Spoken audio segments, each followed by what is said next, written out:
Bună ziua, dragilor! De curând am făcut o înghețată delicioasă, motiv pentru care m-am gândit să împărtășesc și cu voi rețeta. Vom face o înghețată tiramisu și pentru că nouă ne-a plăcut foarte mult, de data asta voi face o cantitate dublă. Așadar, voi veți putea înjumătăți ingredientele dacă nu vreți să vă iasă la fel de mult. Pentru această înghețată vom avea nevoie de 1 kg de frișcă, hulala sau la dorna. Eu am folosit la dorna, smântână pentru frișcă. Am adăugat 10 linguri de zahăr pudră și am bătut smântâna cu ajutorul mixerului la viteză medie. Frișca se consideră bine bătută dacă rămâne pe tel. Am pregătit-o deja ca să nu mai pierdem timpul. Vom mai avea nevoie de 800 de grame de lapte condensat îndulcit. Eu am luat așa. 2 lingurițe de vodcă. Folosim vodka pentru a împiedica formarea acelor de gheață. 500 de grame de mascarpone, 100 de ml de cafea tare. Eu am pregătit-o aici. 6 lingurițe de nes, 100 de grame de ciocolată neagră pe care o vom topi la cuptorul cu microunde. Pentru început, amestecăm laptele condensat cu vodka și o să adăugăm mascarponele. Să luăm și o spatulă.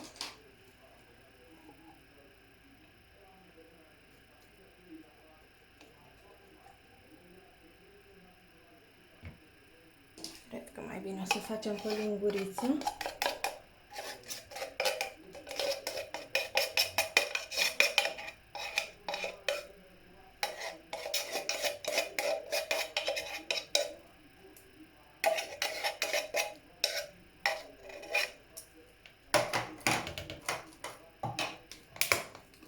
Îl punem și pe acesta.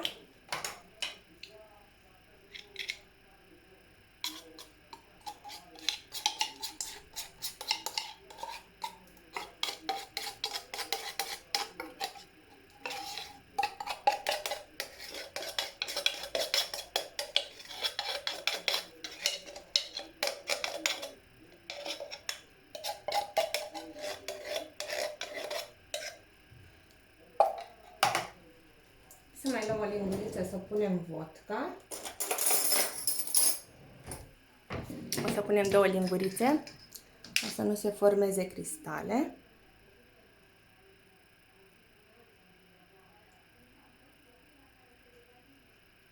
Două lingurițe, 2 și un pic chiar.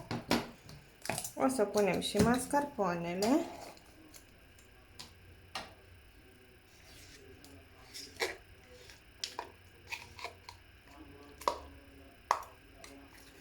Îndepărtăm toată folia să ne fie mai ușor.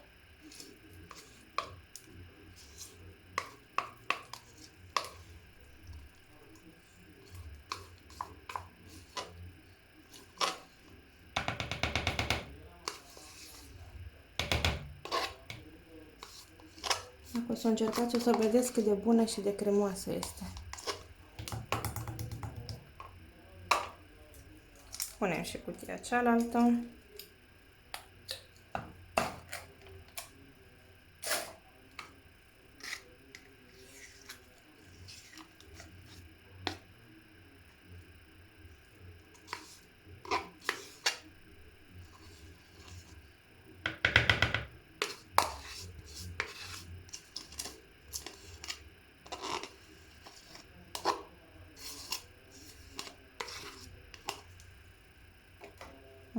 Așa. Acum să amestecăm bine cu spatula. Se amestecă mai greu pentru că și mascarponele este mai tare. Și laptele condensat este la fel.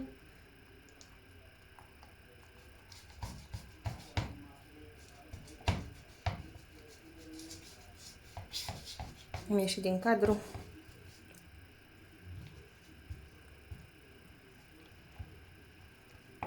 Trebuie să amestecăm bine, bine, bine. Omogenizăm bine cu spatula.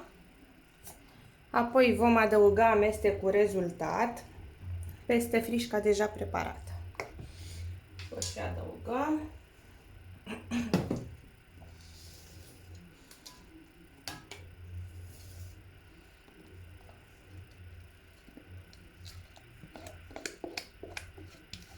Și acum vom omogeniza iar bine toată compoziția.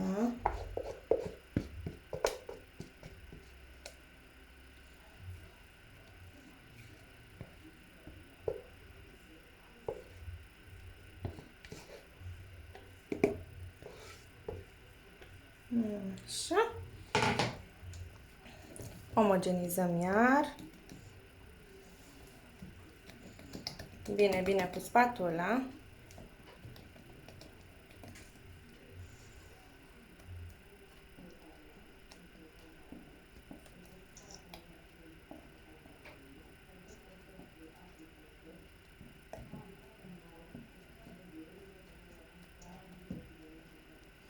Să arate ca o spumă.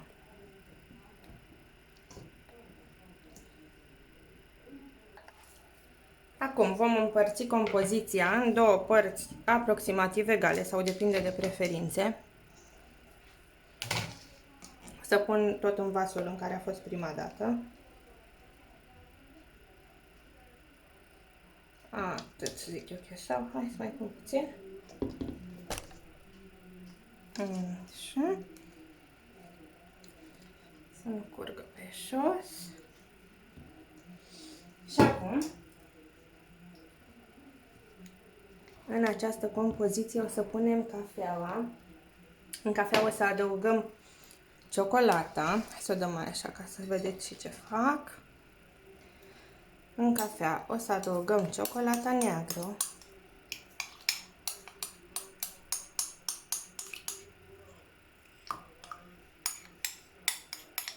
Și o amestecăm bine.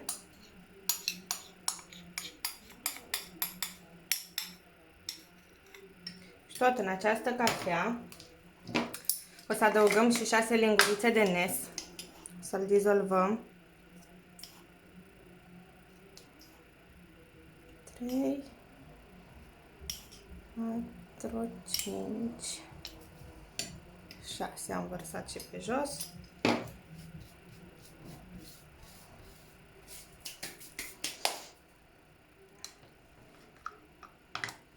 Amestecăm bine. Să omogenizăm totul. Și toată compoziția asta cu ciocolată neagră, cafea și nes o vom adăuga peste compoziția de frișcă, mascarpone și lapte condensat.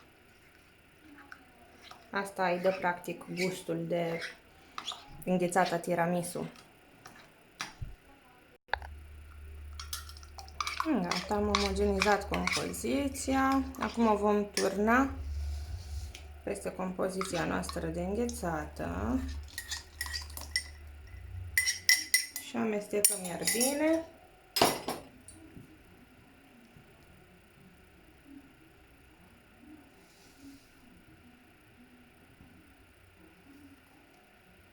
Aici ține deja de preferințe. Dacă vreți să puneți mai puțină cafea, puteți să puneți mai puțină cafea.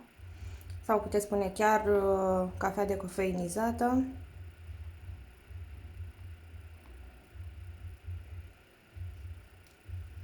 Amestecăm bine.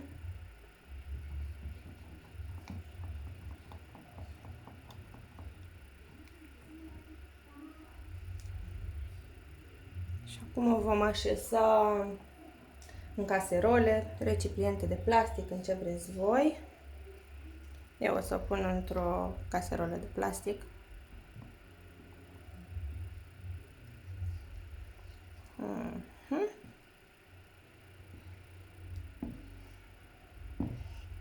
Să-mi iau o altă spatulă. Luăm caserola aici. Luăm și cealaltă compoziție. Și o să o punem în o lingură de compoziție colorată și o lingură de compoziție de vanilie, practic. Uite așa.